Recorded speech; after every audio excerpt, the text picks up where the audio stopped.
with world leaders during a consequential week of trade talks. This morning, he sat down with the British Prime Minister to hash out the details of their deal on tariffs. That agreement was initially reached back in May. It comes on the heels of another major trade deal, this time with the European Union. Yesterday, Trump announced that tariffs would be set at 15%.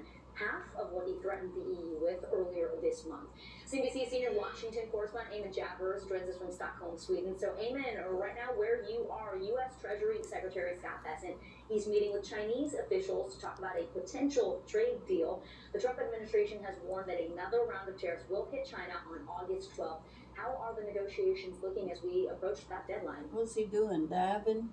No. Well, they're behind closed doors right now here in Stockholm. We saw the Chinese side and the U.S. side arrive a few hours ago for these talks, which are expected to continue into tomorrow, possibly Wednesday. No sign of any particular progress here, but the expectation is not that we'll see an EU-style breakthrough here anytime soon. The expectation here is just that August 12th deadline that you mentioned could be pushed back by another 90 days as both sides try to set up a potential meeting between the two world leaders, Xi Jinping and Donald Trump, as early as October in the fall. Between now and then, the idea is if they can just put a hold on the deal that they came to in London last month, that might be good enough to get them to a point where by the fall they can have the two leaders meet and hash out a much bigger deal. So at this point, the definition of success is kicking the can down the road in these negotiations. You know, even on top of all these trade talks, the Federal Reserve is meeting this week to make a decision on interest rates. Of course, this comes on the heels of that, pretty awkward meeting there between President Trump and Jerome Powell, the Fed chair, last week. Do we expect to see the rates go down as President Trump is hoping? I'm Rosie. I'm the chef and hostess. I'm here with Cosmo today. We don't. The expectation now in financial markets is that the Fed will keep the rates exactly where they are, despite all that pressure that you're talking about from President Trump. And it was something to see the president pressuring the Fed chair live on camera in person, embarrassing the Fed chair about the costly overruns of construction at the Federal Reserve headquarters building that the president's been criticizing him about. But despite all that, we think that the Fed is going to keep rates the same, and that's largely because they fear inflation could be coming from the tariffs that the president's been putting into place. So even as the president's doing his tariff agenda, that's putting more pressure on the Fed from the other direction to keep rates where they are. So for now, no movement, maybe some movement later in the fall. All right, Eamon Javers for us there, and thank you so much. Appreciate it. Meanwhile, millions of Americans are juggling a pretty tricky situation. They are taking care of parents who are over the age of 65 while simultaneously raising or supporting their own children.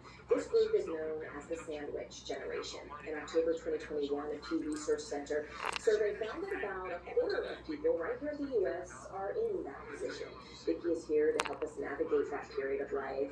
Vicki, every caregiving journey, of course, is unique, but what is the first step when it comes to planning? I'm so glad we're having this conversation, Morgan. It is unique, but there are a lot of shared experiences as well, and we can learn from each other. So the experts at AARP have put together an amazing checklist, but here is where to start. They say, start with the money, right?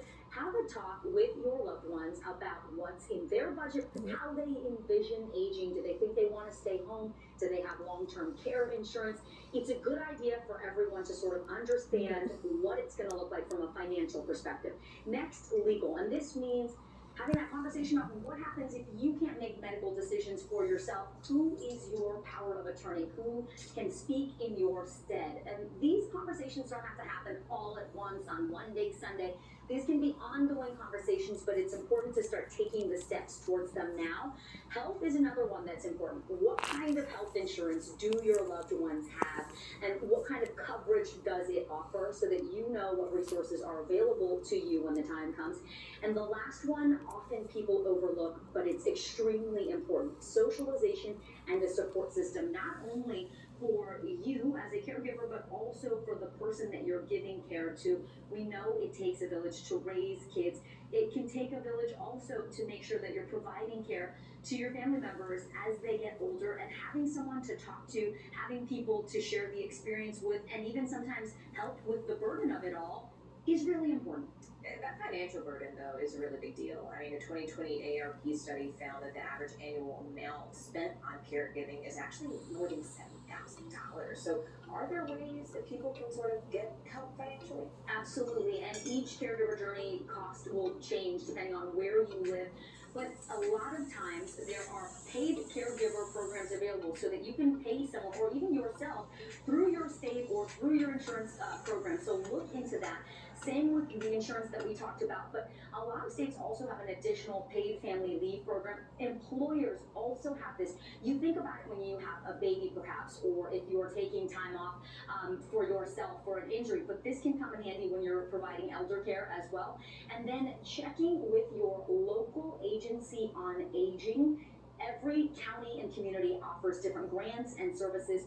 It's a fact-finding mission, but it's an important one because it can equate to real dollars and real support. All of this according to the National Council on Aging. Morgan? Everyone needs to make sure to take care of themselves in the process, because that can certainly be some tricky business. Vicki, thank you so much. We appreciate it.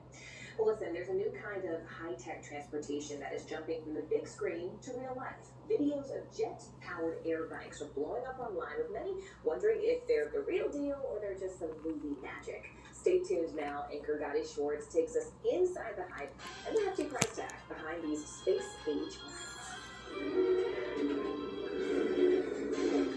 What's the stuff of sci-fi fantasy? High-tech transportation. Galaxies far, far away. Now maybe hitting much closer to home. Bologna, Polish company, releasing video of their space-age flyers. Glossy posts catching fire online, but also raising questions with online viewers asking if the bike has the physics to back it up. Is it real? Is it fake? Is it AI generated? I'll be honest, my brain is struggling a little bit to believe that this thing is real. Followers pushing back on Instagram.